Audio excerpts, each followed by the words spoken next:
যুক্তরাষ্ট্র যে বাণিজ্য রেসিপ্রোকাল ট্যারিফের যে চুক্তিটা, প্রথমত এই চুক্তিটা ইউনূস সাহেবের করা উচিত হয় নাই। তাদের এটা দায়িত্বের মধ্যে ছিল না। তাদের যখন টেনিউরটা শেষ হয়ে যাচ্ছে 60 ঘন্টা থাকতে, সেইখানে সেই সময় তারা এই চুক্তিটা করছে। এবং এই চুক্তিটা যে আমাদের জন্য যে ভালো হবে না, অনেক ক্ষেত্রেই কিছু কিছু ক্ষেত্রে ভালো হবে। যেমন আমেরিকান তুলা যদি ইউজ করে কোনো গার্মেন্টসে, সেখানে আমেরিকায় জিরো ট্যারিফ, একদম কোন রকমের ট্যাক্স দিতে হবে না। কিছু কিছু আছে, আর কোনো কোনো জিনিসই তো একেবারে নিরঙ্কুশ খারাপ হয় না, কিন্তু অনেক ক্ষেত্রেই দেখা যাচ্ছে যে আমাদের বাধ্যবাধকতার মধ্যে আছে। আমাদের কি 14টা প্লেন কেনার দরকার ছিল এই মুহূর্তে 43,000 কোটি টাকা দিয়ে? এটা কি এমার্জেন্সি ছিল যে প্লেন নাই, লোকজন যেতে পারতেছে না, একেবারে এয়ারপোর্টে বসে আছে সুটকেস নিয়ে? সেরকম তো সিচুয়েশন না। তা আপনি 43,000 কোটি টাকা, পদ্মা ব্রিজের থেকেও আপনি প্রায় 10,000 কোটি টাকা বেশি এই কাজটা আপনি করলেন। আপনি কি এটার থেকে উঠেছেন? এটা ফিজিবিলিটি স্টাডি সম্বন্ধে কি আমরা জানি যে এটা লাভ হবে না লস হবে? বিমানের হাতে আপনি দিচ্ছেন প্লেন কিনা রাষ্ট্রীয় টাকায়। বিমান হচ্ছে একটা লস প্রজেক্ট। বিমান সবসময় লস করে, অলওয়েজ। তারা তো এখানে লস করে বসে থাকবে। সুতরাং অনেক বাধ্যবাধকতা আছে। যেমন আমেরিকার এফডিএ টেস্ট এইখানে বাধ্যতামূলক ভাবে অ্যাকসেপ্ট করতে হবে। তারা যেভাবে টেস্ট রেজাল্ট দিবে সেইভাবেই মানতে হবে। অনেক কিছু আছে কিন্তু আমরা অনেক কিছু জানি না।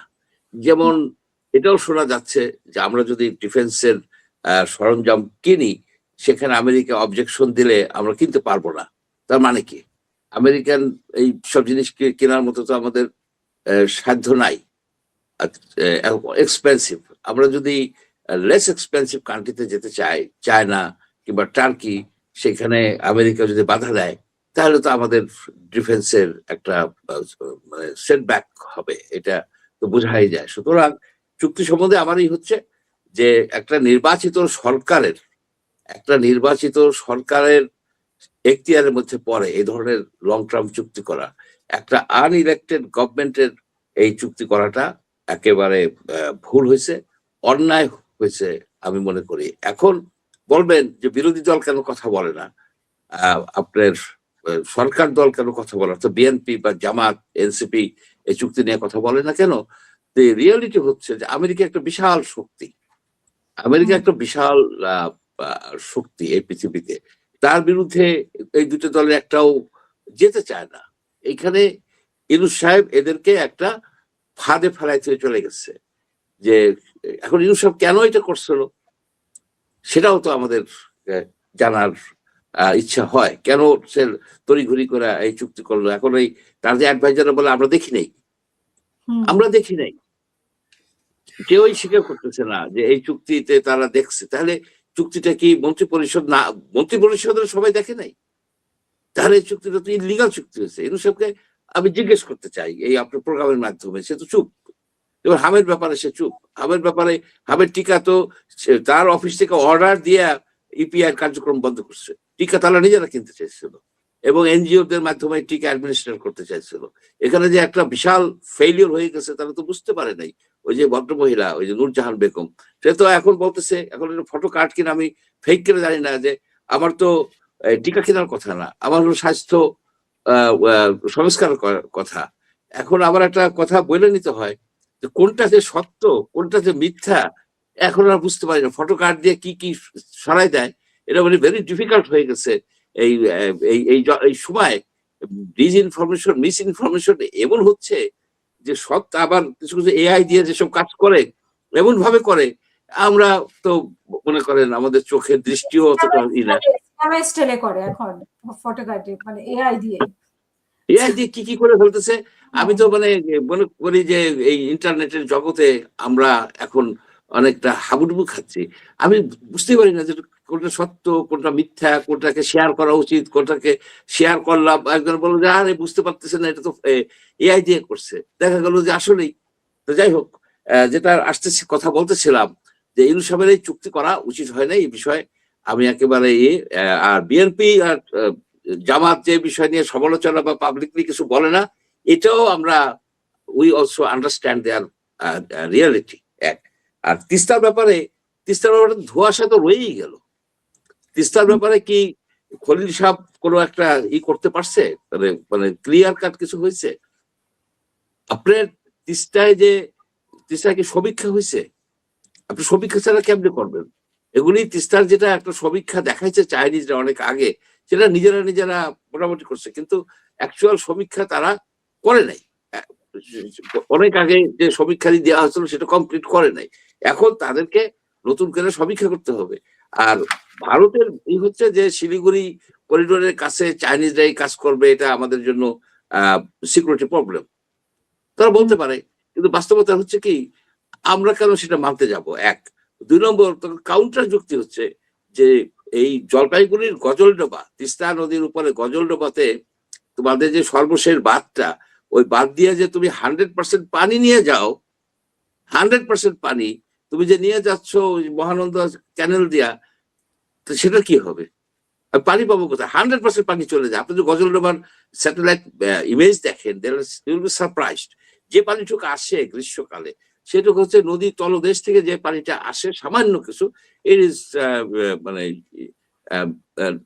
Less than requirement. আমাদের যত চুক দরকার তার 100%-1 আসে না অনেক সময়। আর বর্ষাকালে তো সব বাঁধ ছেড়ে দেয়, ড্যাম ট্যাম ছেড়ে দিয়ে আমাদেরকে সর্বনাশ করে দেয়।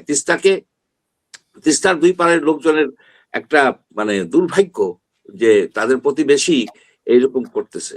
আরেকটা জিনিস আপনি চিন্তা করেন যে তিস্তা নিয়ে আমরা তো বিপদে আছি। আমাদের গঙ্গা চুক্তি যেটা ডিসেম্বরে শেষ হয়ে যাবে, এই চুক্তি কি রিনিউয়ালের কোনো আশ্বাস আপনি দেখেন? আপনি কি মনে করেন মমতা ব্যানার্জি তো দেয় নাই, তিস্তা দেয় নাই, গঙ্গা চুক্তি নিয়েও সে নানাবিধ উল্টাপাল্টা কথা বলতেছিল। এই শুভেন্দু অধিকারী কি গঙ্গা চুক্তি রিনিউ করবে? করবে না। আমার দৃঢ় বিশ্বাস, তার কথাবার্তা বোঝা যাচ্ছে করবে না। আমাদের একটা ডেঞ্জারাস সিচুয়েশন হয়ে দাঁড়াবে যে আমাদের কোনো চুক্তিই থাকবে না। যদি চুক্তি না থাকে তখন কিন্তু আপনি কিছু বলতে পারতেছেন না। এখানে আছে যে যদি ডিসপিউট হয় তাহলে কিন্তু চুক্তি ওই রকমই থাকবে, ডিসপিউট না হওয়া পর্যন্ত।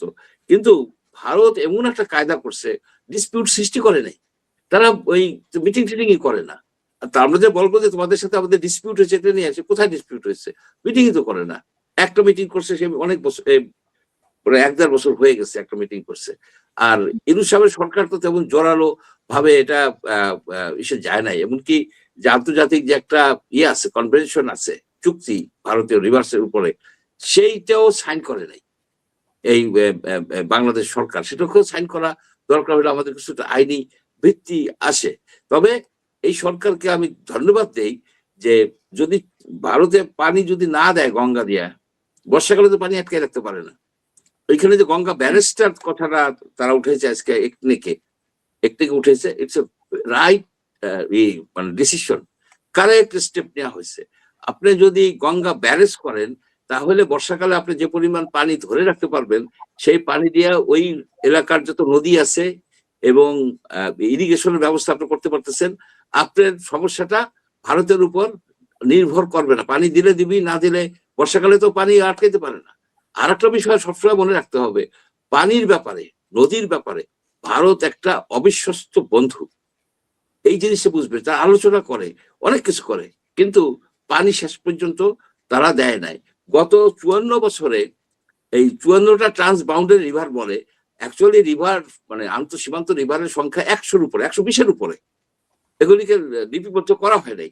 ধরেন এই 54টাই আছে, 54টা চুক্তি হয়েছে আপনার 54 বছরে একটা। আর যে ফেনী প্রদীপ চুক্তি, কুশিয়ারা চুক্তি, ওগুলি মাইনর, ওগুলো কোনো চুক্তি না, সামান্য 2-3 কিউসেক পানি, 10 কিউসেক পানির চুক্তি, ওটার কোনো ব্যাপার না। মেইন চুক্তিটা হচ্ছে গঙ্গা চুক্তি। এই রেটে যদি যায় 54টা নদীর আপনার চুক্তি কত বছর লাগবে? 3000 বছর লাগবে যদি এই রেটে যায়। সেই জন্য ভারতের এই ভারতের হাত থেকে মুক্তি পাওয়ার জন্য পানির ব্যাপারে আমাদের হইতে হবে, পানিতে স্বয়ংসম্পূর্ণ হইতে হবে। অর্থাৎ বর্ষাকালে পানি ধরে রাখতে হবে, ছোট নদী হোক, বড় নদী হোক, ব্যারেজ করে হোক। আমাদের যে হাইড্রোলজিস্ট যারা আছে তাদেরকে উদ্বুদ্ধ করতে হবে যে তোমরা আগামী 20-30-40 বছরের মধ্যে বাংলাদেশকে পানিতে স্বয়ংসম্পূর্ণ করো। কারণ আমাদের একটা সুবিধা আছে, বর্ষাকালে যত পানি আসে, এই ডেল্টার যত পানি তো আমাদের বাংলাদেশ দিয়ে তো ড্রেইনড হয়, এর 90% পানি আসে বর্ষাকালে, আর 10% পানি আসে গ্রীষ্মকালে। ওই 10% যখন আসে তখন ভারত পানি ওখানে আটকাই দেয় কিংবা ডাইভার্ট করে নেয়। আটকাই তো দেয়, কিন্তু ডাইভার্ট করে ফেলে। আর বর্ষাকালে তারা যখন বিভিন্ন, যেমন সিকিমে তিস্তানদীতে অনেক ড্যাম করছে, যখন বৃষ্টি বেশি হয় তাদের ড্যাম বাঁচানোর জন্য হোক, যেভাবেই হোক, তারা করে ড্যাম খুলে দেয়। এদিকে বেশি বৃষ্টি, ওদিকে ড্যাম খুলে দেয়, তখন কিন্তু বন্যা হয়।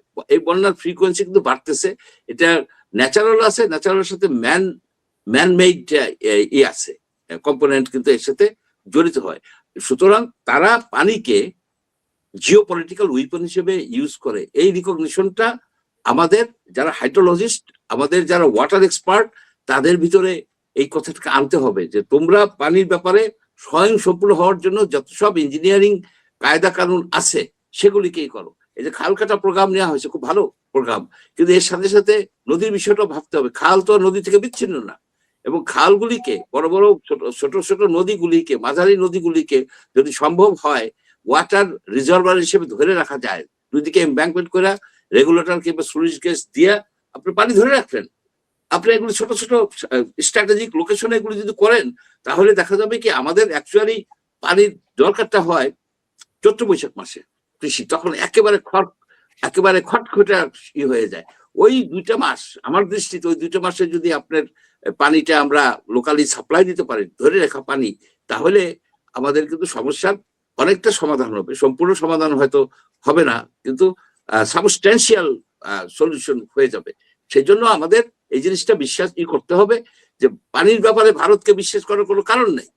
54 বছর আপনি একটা চুক্তি করছেন, এই রেটে গেলে আপনার 3000 বছর লাগবে। 3000 বছরে সে হরপ্পা মহেন্দ্র তো পানির জন্যই ধ্বংস হয়ে গেছে। এই আমাদের মহাস্থান গঠনও তো পানির জন্যই, নদী চেঞ্জ হয়ে যাওয়ার পরে এসব জায়গার সিভিলাইজেশন গুলি নষ্ট হয়ে যায়। সুতরাং আমাদের এই পানির বিষয়টাকে অত্যন্ত গুরুত্ব দিতে হবে, এবং এটা যদি আমরা না দেই আমাদের জন্য ভুল হবে। আমাদের জাতীয় নীতিটাই চেঞ্জ করতে হবে, যে পানি স্টোর করতে হবে, পানির রিজার্ভার করতে হবে বর্ষাকালের পানি দিয়ে, যেটা আমরা গ্রীষ্মকালে ইউজ করতে পারি।